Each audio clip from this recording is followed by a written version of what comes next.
Bonjour à tous, donc aujourd'hui nous sommes le 31 mai, donc le dernier jour du mois. Donc je vais vous faire une petite présentation de comment ça se passe en ce fin de mois de mai dans la serre. Et je vais aller récolter mes premiers mange-tout, donc les petits pois. Parce que je les ai zappés. Et que si je les laisse encore grandir encore à peu, ils vont partir en graines, donc là je vais aller les ramasser. Mais pour l'instant je vais vous faire un petit tour de la serre et de l'extérieur, voir ce qui se passe là, parce que là on est dans une période où il fait super sec, il y a du vent tout le temps, en plus toujours basé vers le nord, donc ça assèche les terres et du coup quand on arrose, l'eau s'évapore assez vite, même le soir. Alors que je m'arrange à arroser le soir pour garder une certaine humidité toute la nuit jusqu'au matin. Mais ça part très vite, donc c'est très compliqué là cette année. Donc allez, c'est parti. Donc dans la serre, les oignons sont pas encore en fleurs. Ça devrait pas tarder de toute façon. Là les deux cucurbitacées que j'avais mis à l'entrée, ils se développent tout doucement. Là on voit que ça commence à faire des fruits. Ça fructifie. Là c'est bientôt. C'est pareil, bientôt que ça va arriver. Là lui il continue à grossir, donc ils sont assez grands, mais j'ai pu vérifier que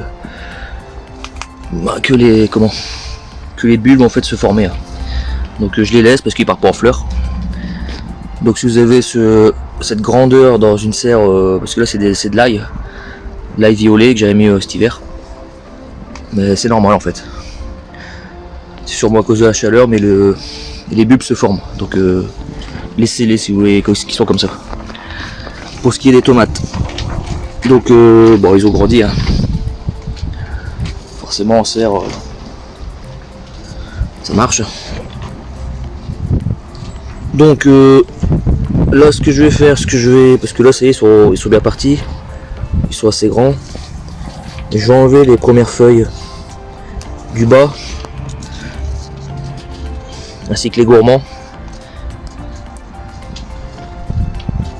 Alors dans la nature, le pied de tomate, déjà il monte et après il tombe. Et tout pousse, les gourmands, les feuilles sont attaquées. Mais là je vais enlever les premières feuilles du bas. Voilà.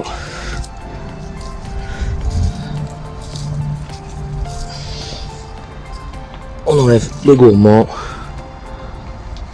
Donc voilà, là on peut voir que le premier bouton de fleurs va apparaître. Et je vais attendre que la tête pousse pour y voir plus clair. Donc je vais faire ça sur tous les plants. Donc là je vais laisser le reste.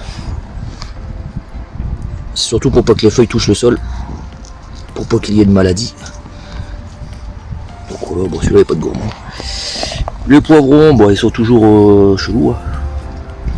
Alors j'ai pu remarquer que ça c'était dû à un manque soit de calcium ou autre. Mais il suffit d'arroser. Là j'ai des jeunes fleurs. Je continuerai après pour enlever les feuilles et puis les gourmands. Sinon au niveau de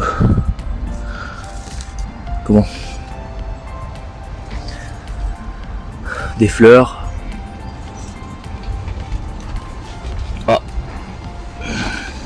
je viens de voir une bébête.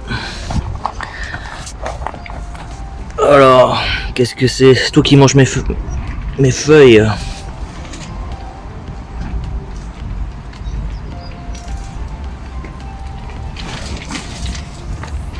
Alors je sais pas ce que c'est.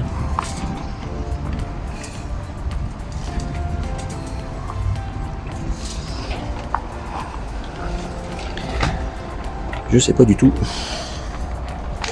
Mais il va aller dehors.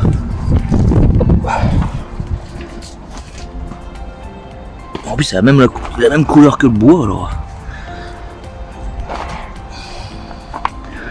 Bon les salades que j'avais repiquées, le pouce. façon, tout ce qui est en terre pousse. Il va falloir que j'arrose dans la serre un peu. Là, j'ai encore des tomates cerises. Là, j'ai aussi des melons encore à repiquer. Ouais, c'est l'oignon. Ça, c'était les Saint-Pierre, vous avez vu, ils étaient tout petits quand je les avais repiqués. Comme ceux-là, là, ça c'est de Saint-Pierre aussi, là. Ils sont plus fins. Mais bon, ça pousse. Voilà les patates douces que je vais mettre le mois prochain en pleine terre. Encore des tomates cerises. Bon, la vigne elle se plaît ici. Donc voilà pour ce qui est de la serre. Maintenant on va passer à l'extérieur. Donc à l'extérieur, alors pendant une semaine j'ai fait la chasse à un lapin. Parce que comme vous pouvez voir, il m'avait rectifié les... comment on appelle ça? Oh. Les salsifis. Il avait mangé un peu de feuilles de carotte, mais ça c'est pas grave. Après là où il a fait des dégâts, c'est là. Mes choux quoi. Je sais pas si j'aurai des choux. Il m'a rectifié tous mes choux. Bon, je les laisse. L'abus de culture. Bon, les oiseaux ils viennent gratter là-dedans, c'est chiant. Mais je trouve que c'est pas mal. Les plants sont quand même plus vigoureux sur la butte. Les petits pieds de tomates cerises, les choux qui avaient été rectifiés aussi par le lapin, les pommes de terre. Voilà. Donc normalement, ça se marie pas à tomate pomme de terre. Pour le peu que l'un ou l'autre ont mis du joue, bah les deux ils meurent. Mais bon là c'est un test sur la butte. Un petit pied de poivron, des haricots rouges, des blettes. Donc bon les carottes bah, ça se porte bien. Dedans il y a des poireaux. Mais je les laisse. Ils sont magnifiques.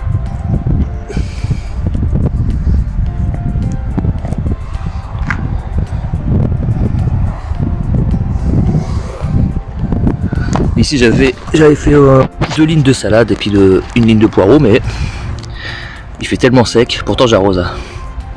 Il n'y a rien qui pousse. Et pourtant la terre elle est fine. Bon, le maïs lui pour l'instant ça pousse tout doucement. Les courgettes vertes, puis bon bah les autres qui sont là-bas, les jaunes, ça pousse tout doucement. J'ai une attaque de fond. Je sais pas pourquoi ça fait ça. Il doit y avoir.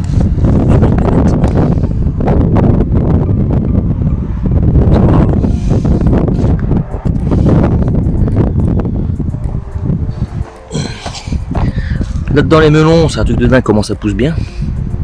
Donc par contre il faut pas hésiter à arroser parce que ça a besoin d'eau. Donc là ils sont sur bâche noire. Ils sont plus beaux qu'ailleurs de toute façon les melons aussi là-dedans.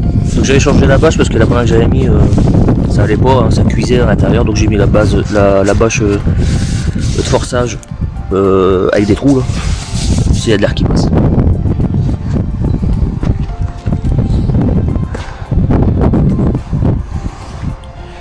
Bon ici j'avais mis du filet parce que le lapin j'avais peur qu'il vienne ici. Parce que bah je voulais préserver quelques choux quand même. Puis mes blettes, parce que j'avais vu qu'ils étaient quand même venus, hein, quand on voyait salsifis là-bas, ils ont été rectifiés un petit peu. Bon, il n'avait pas touché aux choux. Donc dans la foulée, j'ai mis les filets anti-oiseaux. Ça a marché.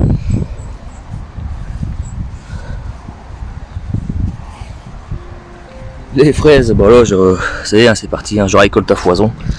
D'ailleurs, il va falloir que je refasse une autre récolte. Je suis blindé de fraises. Comme quoi que vous voyez un petit nettoyage, donc si vous voulez voir la vidéo sur mon site, n'hésitez pas. comment j'ai fait. Même si vous avez des vieux pieds de fraises, vous les enlevez de terre en début d'année ou en fin d'année, vous les nettoyez puis vous les mettez sur bâche. Ou avec une couverture de paille. Ça marche très bien. Bon aussi je m'attends pas à avoir des radis, des radirons. Il fait tellement sec. Même en arrosant, ça part la racine elle part profonde mais il n'y aura pas de boule. Après le reste je le laisse comme ça dans la jungle pour garder une certaine fraîcheur. Les fèves ça pousse. Bah je sais pas si j'en aurai mais c'est une année compliquée. Voici là il y en a une petite casse. Les petits pois. Bon les petits pois ça se forme tout doucement. Faudrait de l'eau pour que ça aille plus vite mais bon. Après trop d'eau ça attire le ver qui va laisser loger dans le petit pois donc on va éviter. Sinon dans l'ensemble ça va.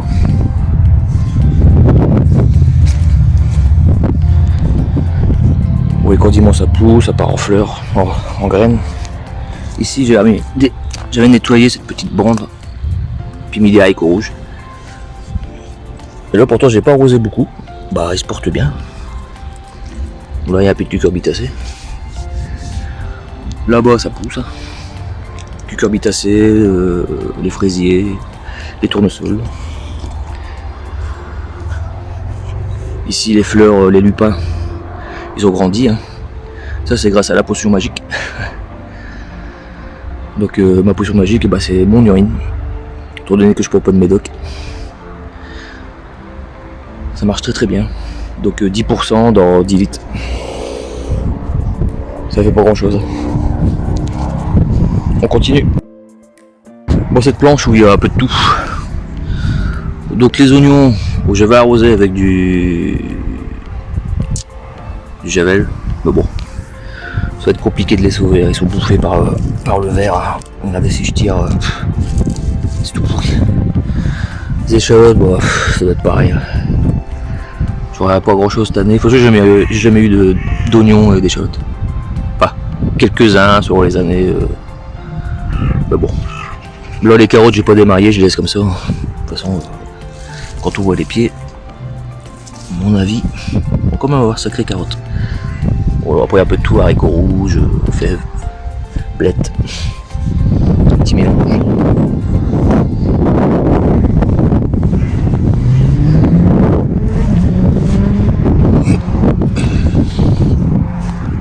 Les haricots jaunes, donc mange tout, ça a poussé. Je les ai butés, j'avais remis de la paille entre les deux. Par contre les verts, bah, ça pousse un par-ci, un par-là, mais je vais tout enlever puis je mettrai les patates douces à la place. Les haricots verts j'en planterai plus tard, sûrement à la place des petits pots là-bas. Voilà.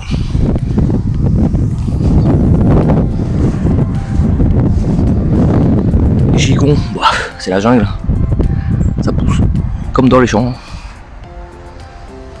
Faut laisser pousser. Faut que je fasse un petit désherbage rapide pour enlever les plus grosses herbes.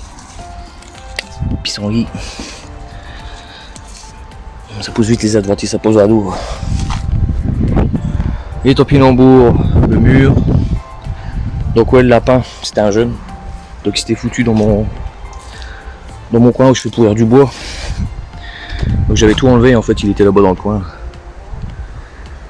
Donc c'est pour ça qu'il est parti. Je l'ai dérangé. Par contre la terre là-bas c'est du terreau quoi. Il va falloir que je la récupère et que je remette mon bois à la place. Donc voilà pour le petit tour du potager. Là les poireaux. Bon, dans l'ensemble ça va.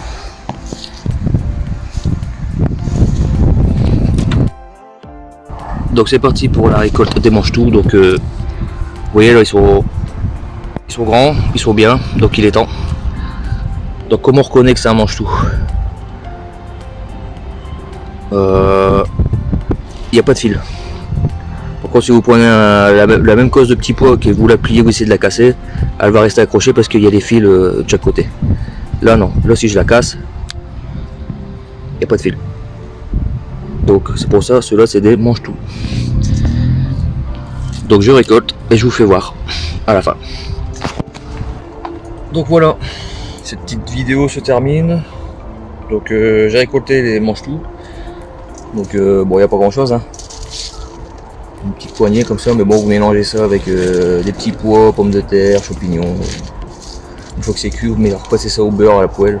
C'est excellent. Donc vous voyez, les mange-tout, c'est comme ça, hein. Il n'y a pas de petits pois à l'intérieur. Après, si vous laissez grossir, c'est plus des mange-tout. Je sais même pas si les petits pois sont consommables. Ça part en graines, quoi. Donc là, même s'il n'y en a pas beaucoup, il faut faire la première récolte quand même. Ça va permettre aux plants d'évoluer et de refaire, parce qu'il y a plein de fleurs en fait, hein, puis continuer à grandir parce que c'est aggrappant. Et de refaire des fruits le plus possible. Voilà. Donc voilà. Donc sur ce, je vous laisse. Je vais aller nettoyer ça et les mettre à congeler. Voilà. Sur ce, je vous dis à bientôt.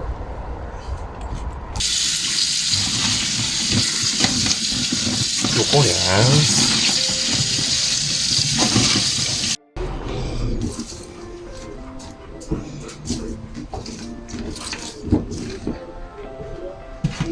Ensuite on vient les sécher.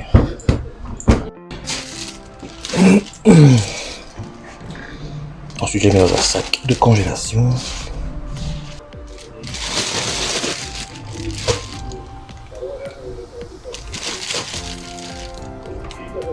Voilà. 196 grammes. Première récolte.